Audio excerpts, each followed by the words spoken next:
মনে রাখবেন, যখন বাঁধা বেড়ে যাবে মনে রাখবেন ধৈর্য ধরতে পারলে উন্নতি আপনার সামনে চলে আসছে। সুবহানাল্লাহ। যতই বদনামের শিকার হবেন, যতই আপনার দুর্নামের শিকার হবেন, যতই আপনার গীবতের শিকার হবেন, যতই হিংসার শিকার হবেন, শ্রদ্ধার সাথে সবাইকে বলে যাচ্ছি, প্রত্যেকটা নবীকে আল্লাহ যে পাঠিয়েছেন নির্দিষ্ট দায়িত্ব দিয়েছেন। এই দায়িত্বের আবার একটা নির্দিষ্ট এরিয়া ছিল। যেমন আদম নবীকে দায়িত্ব দিয়েছেন ব্রাহ্মণবাড়িয়ার জন্য, মুসা নবীকে দায়িত্ব দিয়েছেন সিলেটের জন্য, ঈসা নবীকে দায়িত্ব দিয়েছেন চট্টগ্রামের জন্য, দাউদ নবীকে দায়িত্ব দিয়েছেন নোয়াখালীর জন্য, ইসহাক নবীকে দায়িত্ব দিয়েছেন রাজশাহীর জন্য। এক একটা সেক্টরে আদম নবীর দায়িত্ব পড়েছে ব্রাহ্মণবাড়িয়া। ব্রাহ্মণবাড়িয়ার বাইরে কেউ যদি ইসলাম ধর্ম গ্রহণ না করে সেটা আদম নবীর দায়িত্বে নাই। জোরে বলেন না। এবার বলেন, প্রত্যেকটা নবীকে আল্লাহ এরিয়া দিয়েছেন কত? বিশ্বের সামনে ছোট ছোট, বিশ্বের সামনে। এবার সারা বিশ্বের সামনে ব্রাহ্মণবাড়িয়াকে চিন্তা করেন, সারা বিশ্বের মানচিত্রে যদি আপনি চট্টগ্রাম চিন্তা করেন, একদম ছোট। কিন্তু আল্লাহ পাক ওনাদেরকে হায়াত দিয়েছেন, সময় দিয়েছেন বেশি। আদম নবীকে দিলেন 1000 বছর। সুবহানাল্লাহ। জায়গা কম, এরিয়া কম, দায়িত্ব কম, সীমানা কম, সময় দিয়েছেন। নূহ আলাইহিস সালামকে জায়গা দিয়েছেন কম, সময় দিয়েছেন বেশি। মূসা আলাইহিস সালামকে জায়গা দিয়েছেন কম, সময় দিয়েছেন বেশি। হযরত ইউসুফ আলাইহিস সালামকে জায়গা দিয়েছেন কম, সময় দিয়েছেন বেশি। এবার আমাদের নবীর বেলায় যখন আসলো, নবী রাহমাতুল লিল আলামিন বলে, আল্লাহ সবার এরিয়া তো বুঝাই দিছো, আমার এরিয়া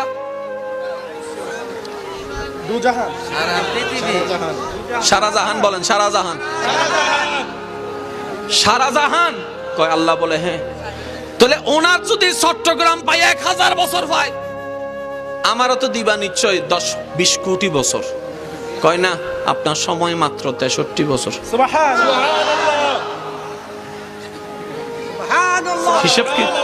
হিসাব কি মিললো? হিসাব কি মিললো? ওনাদেরকে দিছে জায়গা ছোট, হায়াত বেশি, 1000 বছর। মুখে আটার কথা নিয়ে কত বছর এরিয়া দিছে 70।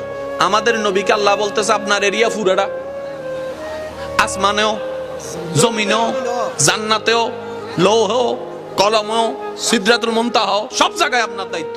তা আল্লাহ আমার টাইম 63 বছর।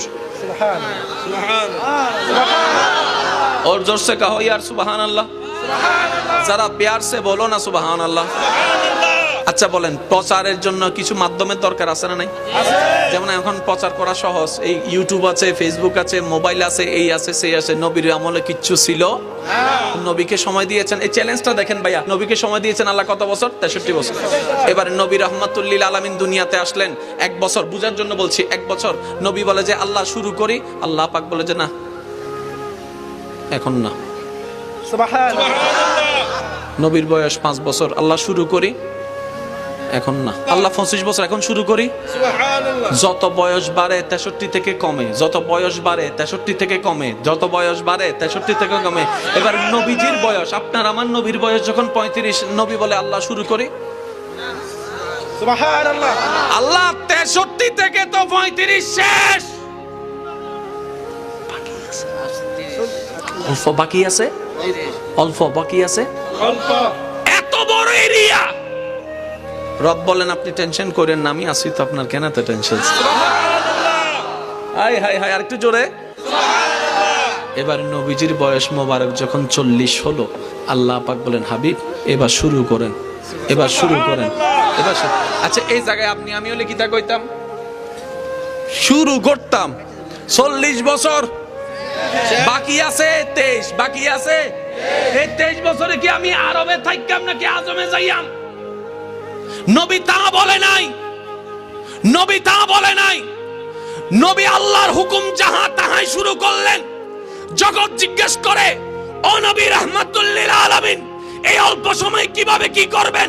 নবী বলে সেটা আমার দেখার বিষয় নয়, আমার মালিক যা হুকুম করেছেন আমি সেটাই করতে শুরু করব।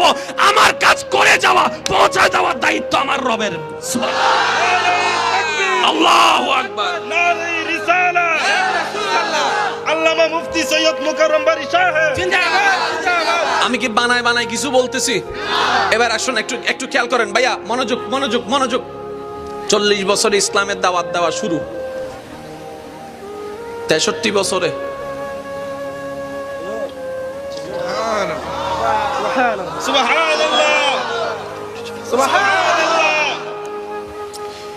অল্প কিছু দিনের ভিতরে আফ্রিকা থেকে কালিমার আওয়াজ শোনা যাচ্ছে। ফেসবুক নাই, ইউটিউব নাই, পত্রিকা নাই, টিভি নাই, বিমান নাই, আরব থেকে শুরু যে কালিমা আফ্রিকার জমিনে শোনা যাচ্ছে, মিশরের জমিনে শোনা যাচ্ছে। যারা চেয়েছিল বন্দী রাখতে তারাও হতবাক। কয়ে মুহাম্মদকে বন্দী করার জন্য, ধ্বংস করার জন্য মক্কা থেকে মদিনায় পাঠাই দিছি। কিছুদিন পরে দেখে 3-4 জন নিয়ে যাওয়া নবী রাহমাতুল লিল আলামিন 10,000-এর বেশি মুসলমান নিয়ে মক্কা বিজয়ের দিকেও রওনা দিয়েছে। এটা আমাদের সবার জীবনের জন্য একটা শিক্ষা। মনে রাখবেন, যখন বাঁধা বেড়ে যাবে, মনে রাখবেন ধৈর্য ধরতে পারলে উন্নতি আপনার সামনে চলে আসছে। সুবহানাল্লাহ। যতই বদনামের শিকার হবেন, যতই আপনার দুর্নামের শিকার হবেন, যতই আপনার গীবতের শিকার হবেন, যতই হিংসার শিকার হবেন, শ্রদ্ধার সাথে সবাইকে বলে যাচ্ছি, শুধু একটু যদি সবরটা করে রাখতে পারেন, মনে রাখবেন জয় আপনার জন্য, উন্নতি আপনার জন্য, প্রশংসা আপনার জন্য। কারণ ওয়াতু ইজ্জু মান তাশা ওয়াতু জিল্লু মান তাশা। ইজ্জত বান্দা থেকে আসে না, রবের দরবার থেকে আসে। সুবহানাল্লাহ। জীবনে এই কথাটা মনে রাখবেন। আমরা সব সময় নিজের বিবেক খাটাই বলে ধরা খেয়ে যাই, যদি আল্লাহর রহমত খাটাই সবাই জিততে বাধ্য হয়ে যাব। এখানে অনেক আছে, আমার কথা কি কষ্ট নেবেন না। 1 ইঞ্চি জায়গা বাঁচানোর জন্য মামলা দিছে, এরকম অনেকেই আছে। এই মামলা চালাইতে চালাইতে 10 কানি জায়গার টাকা, আরো জোরে বলেন, আরো জোরে বলেন। শেষ পর্যন্ত মামলা দেওয়ার সময় ছিল কালো দাড়ি, মামলা চলতে চলতে হয়ে গেছে সাদা দাড়ি, দাঁতও সব পড়ে গেছে। এবার উকিলে কয় আইয়েন, আমি আর পারতাম না, আপনার রায় দিব আজকে। আর রায় আর লাগতো না, হাঁটতে হাঁটতে জোতার তলাটা ক্ষয়ে গেছে, এখন পায়ে ধরছে, বেড়া আর পারতাম না, যা 1 ইঞ্চি মাফ করে দিছি। এত বছর পরে কষ্ট পাইছেন আমার কথা? এই মামলাটা একবার রবকে দিয়ে দেখেন না। সুবহানাল্লাহ বলেন। আমি প্রায় সময় একটা কথা বলি, আমরা এমন রবের বান্দা যার কাছে কোনো কমতি, আমরা এমন রবের বান্দা যিনি দিতে কিপটামিও করে, তো পাই না কেন? নেওয়ার মতো নিতেও জানি না, চাওয়ার মতো চাইতেও জানি না। যখন এই হাত তুলি আল্লাহুম্মা আমিন, ঠিক ঠিক ঠিক ঠিক ঠিক, মিষ্টি টিষ্টি কিছু দিবনি,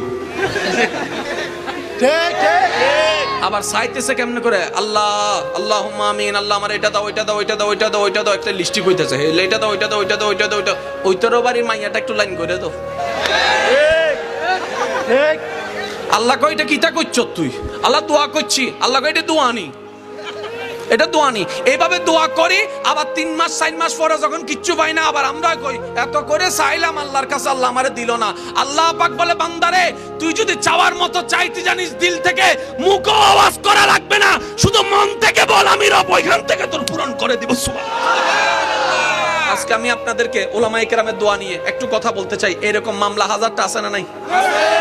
মামলার রায় হতে হতে মামলাদাতা যেরকম না, মামলাদাতা এমনও আছে দাদার মামলা নাতিয়ে চালাইতেছে। এবার আসেন না, মামলাটা একবার রবের কাছে দেন, তারপরে দেখেন মামলাটা কি হয়।